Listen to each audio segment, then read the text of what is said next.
প্রিয় দর্শক, প্রেক্ষাপট অনুষ্ঠানে আপনাদের সকলকে জানাচ্ছি স্বাগতম। আশা করি সকলে ভালো আছেন। বিশ্বের প্রায় সব দেশেই বিভিন্ন উৎসবে জিনিসপত্রের দাম কমে। নানা রকম ছাড় দেয়া হয় সৌদি আরব, কাতার, কুয়েতের মতো মুসলিম দেশগুলোতে রমজান মাসে এবং ঈদ উপলক্ষে। ইউরোপ আমেরিকায় বড়দিনের উৎসবকে ঘিরে পণ্যের মূল্য ছাড়ের ধুম পড়ে যায়। সকল মানুষ যেন উৎসবকে সমানভাবে উদযাপন করতে পারে, সেই জন্যই এই আয়োজন। কিন্তু আমাদের দেশে ঘটে ঠিক তার উল্টোটা। এটা একটা আশ্চর্যজনক ব্যাপার। রোজার ভিতরে সারা বিশ্বে যখন দাম কমে, আমাদের এখানে দাম বাড়ে। এটা আসলে নৈতিকতার প্রশ্ন।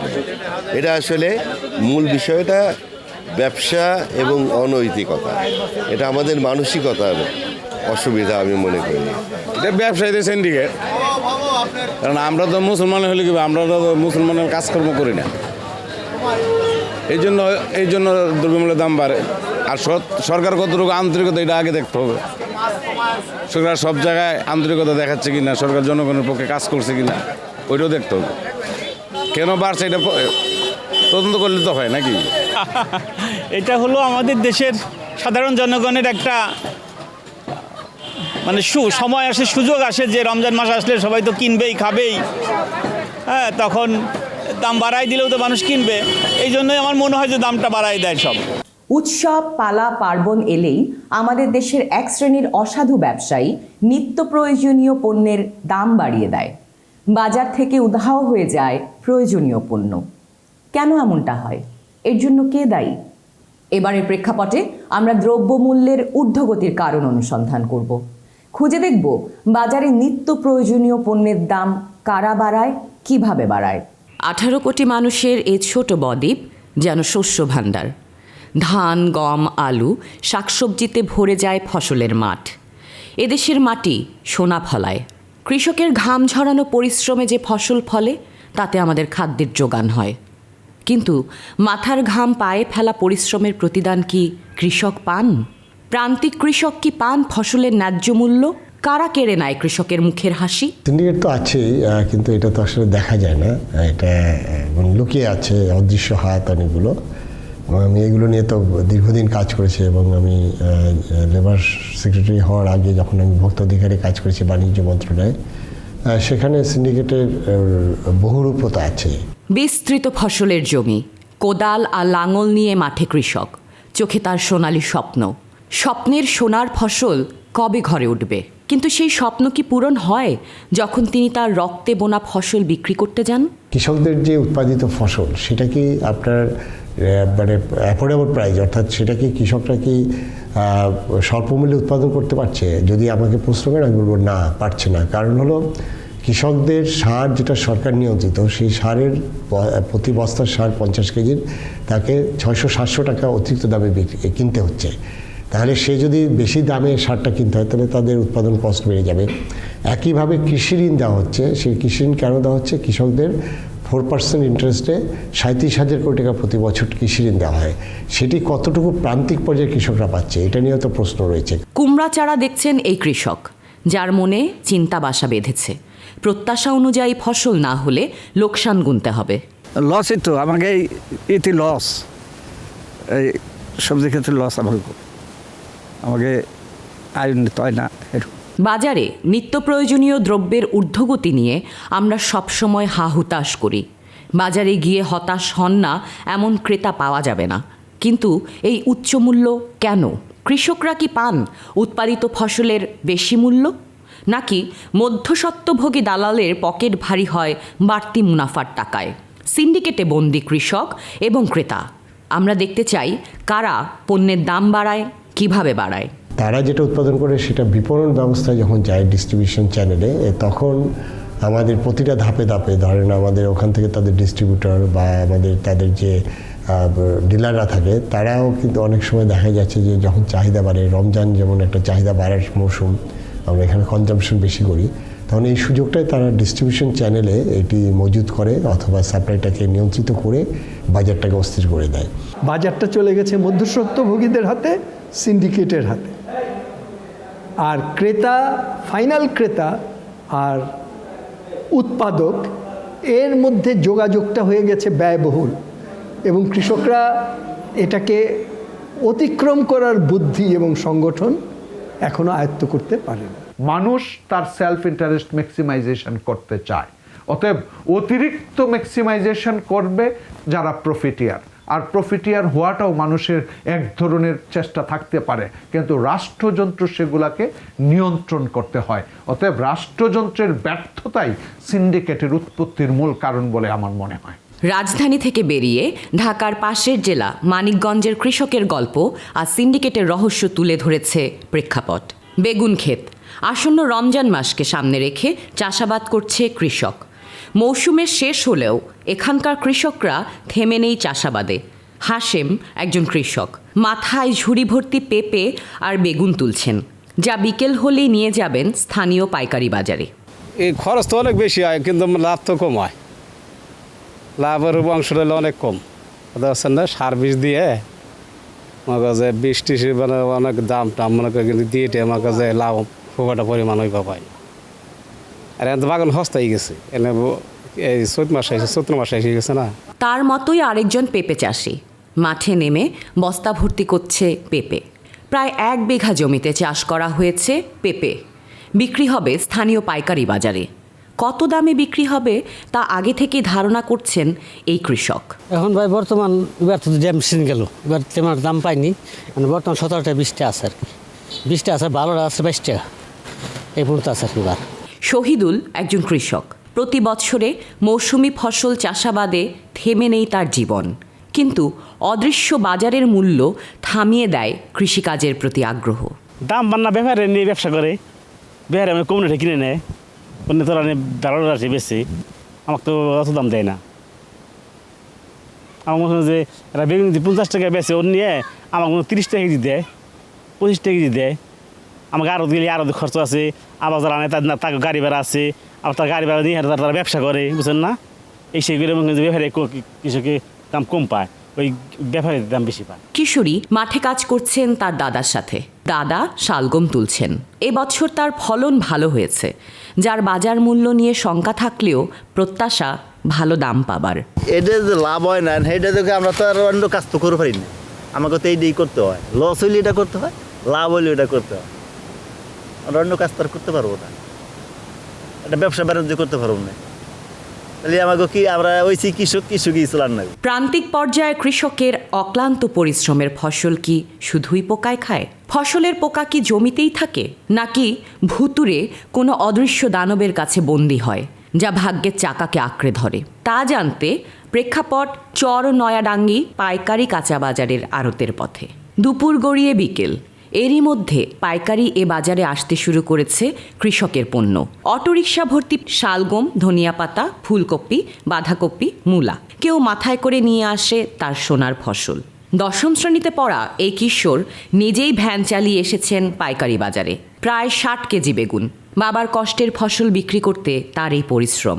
বেগুনের ওজন মাপার পর আড়ত থেকে দেয়া একটি স্লিপ নিয়ে চলে যায় সে। তাহলে পণ্যের মূল্য কিভাবে পাবে একজন কৃষক? এগুলো আরদের মানুষ আছে, তারা তুলবে, তারাই আবার সঠিকভাবে স্লিপটা ওই জায়গা, যারা ব্যাপারী আছে ব্যাপারীরা থাকে সাথে। না না না আমাকে ওরকম কোনো নাই। আমদানির উপরে নির্ভর করে। তারা যত কাটাইতে পারে ওই জায়গা, ততই আর কি হয়, এই জায়গা ততই আর কি দাম বাড়ে আর কি। বাজারের এই অস্থিরতার নেপথ্যে কারা কলকাঠি নাড়ছেন তা আমরা খুঁজে দেখব এই বিরতির পর। একটি স্লিপেই কৃষকের পণ্যের নিশ্চয়তা, যেখানে কৃষক অনুপস্থিত। পাইকারি এই বাজারই শুধু না, দেশের কৃষিপণ্য কৃষক থেকে একই নিয়মে ক্রয় করে স্থানীয় পাইকারি আড়তগুলো। এদের হাতেই জিম্মি কৃষকরা। 15 টাকা 15 15 16 16 দেয়াবার তোমার দামে মাল হবে না, আমার দামে নুন লাগবে। আমরা যারা প্রিভিলেজ গ্রুপ বা পলিটিক্যালি যে রাজনৈতিক দলগুলো, তারা সবাই কিন্তু কৃষকের চেতনার কথা বলে, কৃষকদের কথা বলে, কিন্তু আলটিমেটলি কী দেখা যাচ্ছে সেটি হলো যে কৃষকরা সেই গনিমিয়ার সেই গল্পের মতো গনিমিয়া একজন কৃষক, তার নিজের জমি নাই। প্রথমটা প্রবলেমটা হচ্ছে কি যে কৃষকরা তো প্রান্তিক, তাকে কিন্তু ওই যে দাদন তাকে নিতেই হচ্ছে। কারণ হলো যে তাকে সার কিনতে হবে অতি মূল্যে, এবং সেই সারটা যদি সে না দিতে পারে তাহলে ওই 30 টাকা যেটা বললাম সেটাও তো সে পাবে না। এই কারণে কৃষকদের আর কোনো অপশন নেই। তো সেখান থেকে বেরিয়ে আসার জন্য যেটা হলো যে আমরা রাষ্ট্র, সরকার এবং যারা রাজনৈতিক দল এবং আমরা যারা আমলাতন্ত্রের মধ্যে আছি তাদের যে মানে এখানে বিকল্প যে সাপোর্টটা সেটা হলো সোশ্যাল সেফটি নেট। যে সোশ্যাল সেফটি নেটের আওতা কিন্তু অনেক বাড়ানো হয়েছে এবং অনেক নির্বাচনের প্রতিশ্রুতি বা পলিটিক্যাল দল বলছে, কিন্তু এটার কতটুকু আমাদের প্রান্তিক জনগোষ্ঠীর কাছে যাচ্ছে। আমরা বলি প্রান্তিক কৃষক পাচ্ছে না, তাহলে ন্যায্য মূল্য পাওয়ার মূলত আমি মনে করি পাবে তখনই যখন এই গরিব শ্রেণীটাকে আপনি একটু ধনী এবং স্বাবলম্বী করতে পারবেন। তখন তারা দেখা যাবে যে অ্যাক্রস দ্য মান্থস কোন মাসে কত পরিমাণ বিক্রি করবে, সাপ্লাই চেইনটাও ঠিক হয়ে যাবে। প্রান্তিক পর্যায়ে কৃষক কি পণ্যের প্রত্যাশিত দাম পাবেন? স্থানীয় পাইকারি বাজার কি তার মুখে হাসি ফোটাবে? প্রেক্ষাপট কি কৃষকের হাসি ক্যামেরায় বন্দি করতে পারবে? যা দেখতে অপেক্ষা সন্ধ্যা পর্যন্ত। হাতে ছোট্ট মাইক, একজন নিলামে কৃষি পণ্যের দাম হাঁকাচ্ছেন। কোথায় সেই কৃষি পণ্যের কৃষক যিনি তার কষ্টের ফলানো ফসলের দাম চাইবেন? ধনিয়া পাতা 4 টাকা কেজি।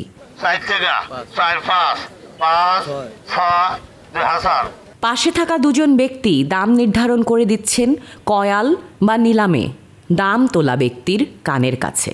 কোনোটার কেজি 4 টাকা থেকে 8 টাকা বা 10 টাকা। 5 টাকা, 5 2 রুবেল এই পাতা করে ডাইলে দে। 10 টাকা, 10 11 11 12 12 13 14 14 15 15 2 রুবেল। এভাবেই শেষ হয় কৃষকের ধনিয়া পাতার দাম। এতে কৃষক কতটা সন্তুষ্ট? আড়তদারে দাম উঠাইতেছে, ব্যাপারী দাম কইতাছে কয় টাকা হইলে নিয়ে আসবো, যে লাস্টে বেশি কয় তার দিয়ে দেয়। শালগমের সেই কৃষক কি জানে তার কষ্টের পণ্যের দাম 8 টাকা কেজি, যেখানে তার চাষাবাদের সারের দাম দ্বিগুণ? 5 টাকা, 5 5 5.5 5.5 6 6 6.5 2 রুবেল। শামসুদ্দিন একজন প্রবীণ কৃষক, যার বয়সের পুরো সময়কাল অতিবাহিত হয়েছে এই কৃষিকাজে। এভাবেই তিনি শুনছেন পাশে পেঁপের নিলাম। তার চোখে মুখে হতাশার ছাপ।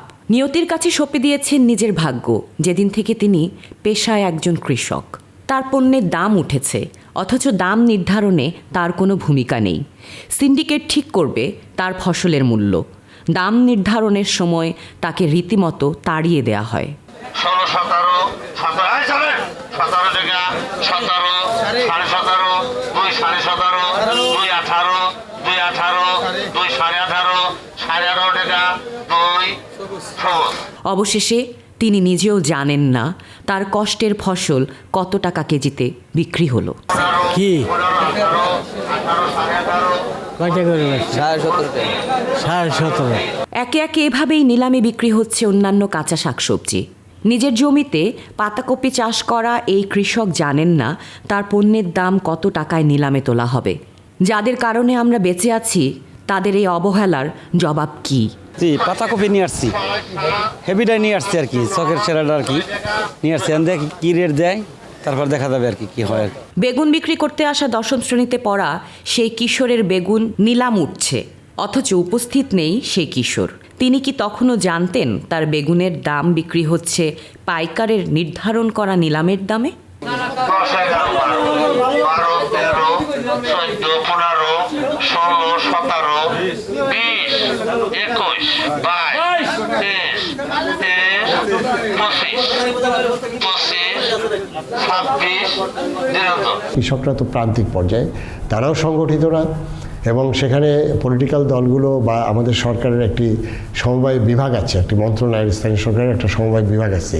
সেই তাদের তো দায়িত্ব ছিল এই কৃষকদের সংগঠিত করে সমবায়ের মাধ্যমে ওই পণ্যটাকে ভোক্তা পর্যায়ে সরাসরি কীভাবে নিয়ে আসা যায়, এই হাত বদলগুলো কীভাবে কমিয়ে আমাদের ওখানে তাদের যদি সমবায়ের অধীনে যদি ট্রাক থাকতো, পরিবহন থাকতো, এবং এখানে যে কৃষকের বাজার যেগুলো সরকারি দেখেছেন এগুলো তো সবগুলো তালাবদ্ধ।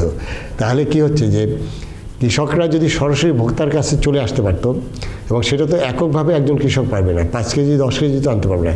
সেই কারণেই দরকার ছিল যে কৃষকদের সংগঠিত করে তাদের সমবায়ের মাধ্যমে পরিবহন থেকে শুরু করে সব লজিস্টিক যদি আমরা সরকার এবং কৃষক সংগঠনগুলো যদি আমরা একসাথে কাজ করি, আর তাহলে এই সিন্ডিকেট ভাঙা সম্ভব বলে আমি মনে করি। নিলাম শেষে হাত বদল হলো পণ্যের। এই কৃষি পণ্য অর্থাৎ শাকসবজি তোলা হচ্ছে ট্রাকে, যা রাজধানী ঢাকার বিভিন্ন পাইকারি কাঁচা বাজারে আবার বিক্রি হবে।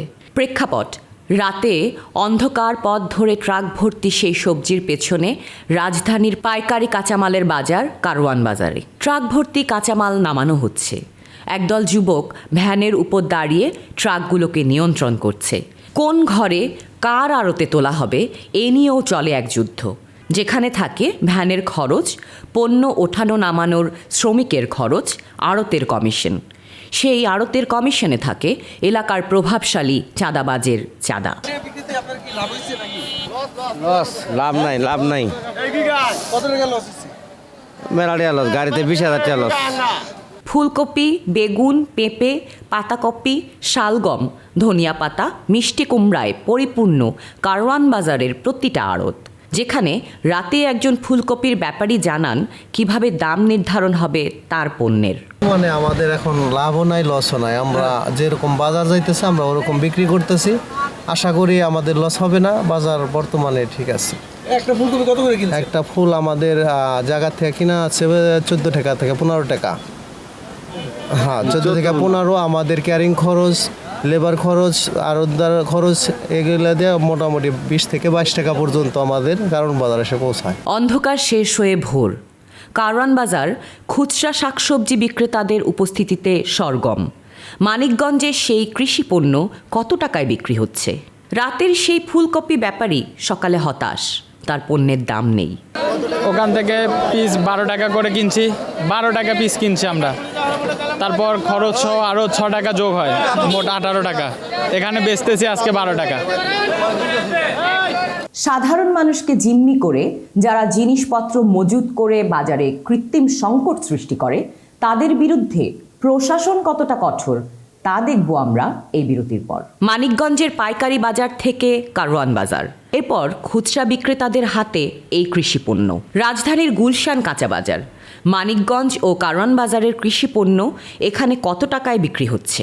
মূলা 20 টাকা কেজি, পাতাকপি 20 টাকা পিস, ফুলকপি 20 টাকা পিস, আর গাজর 30 টাকা কেজি, বরবটি 80 টাকা কেজি, লাল হলুদ ক্যাপসিকাম 250 টাকা কেজি, সবুজ ক্যাপসিকাম 50 টাকা কেজি, বেগুন 50 টাকা কেজি। রাজধানীর হাতিরপুল কাঁচা বাজার, যেখানে 4 টাকা কেজির ধনিয়া পাতা বিক্রি হচ্ছে 80 টাকা কেজি। এমনকি 8 থেকে 10 টাকা কেজির পেঁপে বিক্রি হচ্ছে 40 থেকে 50 টাকা। আজকে একটা ধনেপাতা কোন জায়গা থেকে আনছে? সব কারওয়ান বাজার। ধনেপাতা আছে কারওয়ান বাজারে 10 টাকা কেজি। 10 টাকা কেজি বিক্রি, এটা হাতের বল আনলে বেটারা ফিরাইব। 10 টাকা যেটা কইছেন, ওই যে মূলা বেচে এখানে, ওই যে মন হিসাবে বেচে, এটি হাতের বল আনলে চলবো না। 30 টাকা কেজি হইতে পারে, এগুলো খাবে না এখানে। আমাদের এখানে সম্পূর্ণ ইনটেক, প্রতিদিন বাসি কোনো মাল চলবো না। কারওয়ান বাজারে তো আজকে 30 টাকা কেজি বিক্রি হইছে। হইতে পারে, এটা এখানে খাবে না। কারণ বাজারে যেটা চলবো এটা হাতির বল খাবে না। হাতির বল সম্পূর্ণ এখানে বাছাই করা মাল আনতো, মাটির মাল যেগুলো প্রথম স্টার্টে, ওই মাল এখানে আনতো, রাতে 12টা বাজে যায় মাল কিনে। যেখানে অনেক ক্রেতাই জানেন না বাজারের এই একই পণ্য কয়টি হাত বদল হয়ে এই দাম নির্ধারণ হয়েছে। মাঝে মাঝে কম, মাঝে মাঝে বেশি। এই একটা জিনিস বলা হয় যে সিন্ডিকেটের কারণে দাম বাড়ে, রমজান মাসে সিন্ডিকেটের কারণে দাম বাড়ে। আপনারা গ্রাহক, আপনারা কি মনে করেন? হ্যাঁ, সম্ভবত এই কারণেই হয়, সিন্ডিকেটের কারণেই হয় দাম জিনিস। সিন্ডিকেটটা ব্যবসায়ীরাই সিন্ডিকেট করে, এটাই। পেঁপে নিচে যে কেজি 70 টাকা। আর কত নিচে? 40 টাকা কেজি, 70 টাকা হয়েছে। ও, আমার জিগা আমি তো জিজ্ঞেস করি না। আর ওই ক্যাপসিকের নিচে যা 30 টাকা, 30 টাকা পিস। গাজর নিচে যা হাফ কেজি 30 টাকা, হাফ কেজি 30 টাকা, আর কেজি 60 টাকা। যেখানে সিন্ডিকেট থেকে যায় অদৃশ্য। 30 টাকার কৃষকদের যেটা কৃষকরা পাচ্ছে সেটা আমাদের যে 100 টাকা কিনতে হচ্ছে, কৃষকরা কিন্তু এই 30 টাকা পাওয়ার জন্য 1 কেজি উৎপাদনের জন্য তার কিন্তু 2.5 থেকে 3 মাস পরিশ্রম করতে হয়, ঘাম ঝরাতে হয় প্রতিদিন। কিন্তু এক রাতেই কিন্তু ওই 70 টাকা যেটা ওই জায়গাগুলোতে ডিস্ট্রিবিউট হয়ে যাচ্ছে, তারা কিন্তু এক রাতে এই মুনাফা করছে অন্য কোনো পরিশ্রম ছাড়া। তাহলে এই জায়গাগুলোতে তো সরকার অ্যাড্রেস করা দরকার বলে আমি মনে করি। রাজধানী থেকেই নিয়ন্ত্রিত হয় সিন্ডিকেট। সেই অদৃশ্য সিন্ডিকেট ওত পেতে বসে থাকে নির্দিষ্ট সুযোগের অপেক্ষায়। আর সেখানে পরিবহনের সিন্ডিকেট আছে, চাঁদাবাজিরও সিন্ডিকেট আছে। একইভাবে আমাদের এই কৃষকের পণ্যটা আমাদের পর্যায়ে আসার আগে আপনার 4 থেকে 5 হাত বদল হয়। সেটা কৃষকরা এটাকে ফরিয়াদের কাছে যায়, ফরিয়ারা তারা আবার এখানে বিভিন্ন আড়তে যায়, মোকামে আড়ত থেকে আপনার পাইকারি খুচরা হয়ে আমাদের কাছে আসে। সেখানে যখন দেখা যাচ্ছে যে আমাদের কোনো পণ্যের চাহিদা বেড়ে যায়, যেমন রোজায় কিছু পণ্য যেমন লেবুর চাহিদা বেড়ে যায়, বেগুনের চাহিদা বেড়ে যায়, টমেটো শসার চাহিদা বেড়ে যায়, তখন এই যেটা করে এই যে ধাপে ধাপে যখন চেঞ্জ হচ্ছে, তখন ওই সিন্ডিকেটগুলো তখন বাজারটাকে সাপ্লাই নিয়ন্ত্রণ করে তখন আপনার বাজারে একটা আর্টিফিশিয়াল ক্রাইসিস করে দামটা বাড়িয়ে দেয়। একজন গবাদি পশুর পাইকারি বিক্রেতা, যার কাছ থেকে প্রতি সপ্তাহে দেশের বিভিন্ন জায়গা থেকে খামারি ও খুচরা বাজারের মাংস বিক্রেতারা আসেন গবাদি পশু কিনতে। কামাল পারভেজ জানান, বাজারে গরুর মাংসের দাম কেন বৃদ্ধি পায়। আমি সাধারণত একজন ব্যবসায়ী। আমি প্রতি সপ্তাহে গরু আনি এবং প্রতি সপ্তাহে সেল দিই। এই আমার এখান থেকে প্রায় 100 খামারে গরু মাংস পাইকার খুচরাভাবে বা পাইকারভাবে বিক্রি হয়। আমি হাটেও বেশি, বাসায়ও বিক্রি করি। মূলত এখন মনে করেন আপনাদের গরুর দাম হিসেবে আপনার প্রতিটি যে জিনিসের খাদ্যর দামটা বেশি, খাদ্যর দামটা বেশি হওয়াতে আপনার গরুর দামটা বেশি। কথাটা বুঝতে পারছেন? এটাই। মাংসের খুচরা বাজারেও বিক্রেতাদের মুখে একই কথা। রমজান ভিতরে গরুর দাম বেশি থাকে, এই জন্যই বাড়ে। মনে করি ঈদের যারা নাকি সারা বছর গরু পালে তারা ওই পাইলতে আর জন্যই পালে, এই জন্যই মনে করেন যে সবটা জিনিসের দাম বেশি, পুরো বসের দাম বেশি, খাদ্যের দাম বেশি, ঘাসের দাম বেশি, যার কারণে গরুর দামটা একটু বেশি হয়। প্রতি মাসে কত টাকা খরচ হয়? একটা গরুর প্রতি মাসে কত টাকা খরচ হয় এটা হিসেব করতে হবে। ঠিক আছে, এগুলো সব কিছু ডিপেন্ড করে তারপরে গরুর দাম করা হয়। আর এত কিছু তো করা যাবে না। বিকল্প মাংসের চাহিদা পূরণ করা মুরগির বাজার থেকে মানুষের নিত্যপণ্যের বাজারেও এই সিন্ডিকেট। এলাকার দেশে আপনার কেজি তো কমপক্ষে 8 টাকা ডিফারেন্স থাকে। এলাকাতে গাড়িতে যেটা গাড়িতে এসে দিয়ে যায়, ক্যারিং খরচ নাই। আর এলাকাটা হলে গাড়ি পাঠান লাগে, ঘাটতি আছে। মাছের পাইকারি বাজারে দেশের দূর দূরান্ত থেকে আসা ব্যাপারীরাও কৃষক হাশেম, কৃষক শামসুদ্দিনের মতোই নিলামে শেষ করে দেয় তাদের প্রত্যাশা। রুই মাছ আছে 5 কেজি প্লাস 500 টাকা কেজি। রুই মাছ 4.5 কেজি সাইজ, এটা 560। আবার 4 কেজি প্লাস আছে 500 টাকা কেজি, 500। আর মিল্কে আছে 300 টাকা কেজি। 2-2.5 কেজি সাইজ 300 টাকা কেজি। মহাশৈল এটা আছে 510 টাকা কেজি মহাশৈল। ছোটো কাতলা 350 টাকা। কৃষক কবে তার ন্যায্য ফসলের মূল্য পাবে? অদৃশ্য সিন্ডিকেট থেকে কবে মুক্ত হবে সাধারণ মানুষ? বিশ্বের অন্যান্য দেশ যেখানে সরাসরি পণ্যের দাম নির্ধারণ করে সরাসরি ভোক্তা পর্যন্ত পৌঁছে দিতে পারে, সেখানে বাংলাদেশের কৃষক কি গণমাধ্যমের শিরোনাম হবেন ন্যায্য মূল্য না পেয়ে ফসল নষ্ট করে কিংবা কৃষি ঋণ পরিশোধ করতে না পারার কারণে আত্মহত্যা করে? প্রান্তিক কৃষক এবং বর্গা চাষি এই সমস্ত মানুষের কাছেই দেশের সাবসিডিটা, কৃষিক্ষেত্রের সাবসিডিটা যেতে হবে। কৃষক কবে পাবে ফসলের ন্যায্য মূল্য? বহু বছর ধরে কৃষকদের উৎপাদিত ফসলের দাম পাচ্ছে না, আবার আমরা ভোক্তা পর্যায়ে বেশি দামে কিনছি। তাহলে এই জায়গায় যারা কাজ করছে তাদের বিরুদ্ধে তো মনিটরিং জোরদার করা দরকার, বা একটা সিস্টেম ডেভেলপ করা উচিত যে কে কতটুকু লাভ করবে, এবং সেটারও কিন্তু আপনার একটি আইন আছে, যেমন কৃষি বিপণন আইনে কিন্তু এটি করার সুযোগ আছে।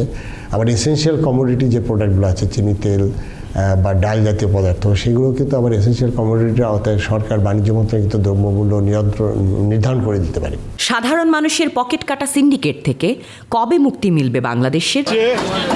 দাম চাইছে 300 টাকা, ও একটা বাটপার, মক্ষিম বাটপার। ওই বেটা চাইছে 150 টাকা, আনলাম 120 টাকা দিয়া। এই টুপিওয়ালা লোক বাটপার। না, সিন্ডিকেট থেকে বার হওয়ার একটা সম্ভাবনা আছে যদি সাপ্লাই সাইডে কিছু পরিবর্তন হয় স্বতঃস্ফূর্তভাবে। মানে সরকার করবে বা রাষ্ট্র করবে তা না, কৃষকরা করবে।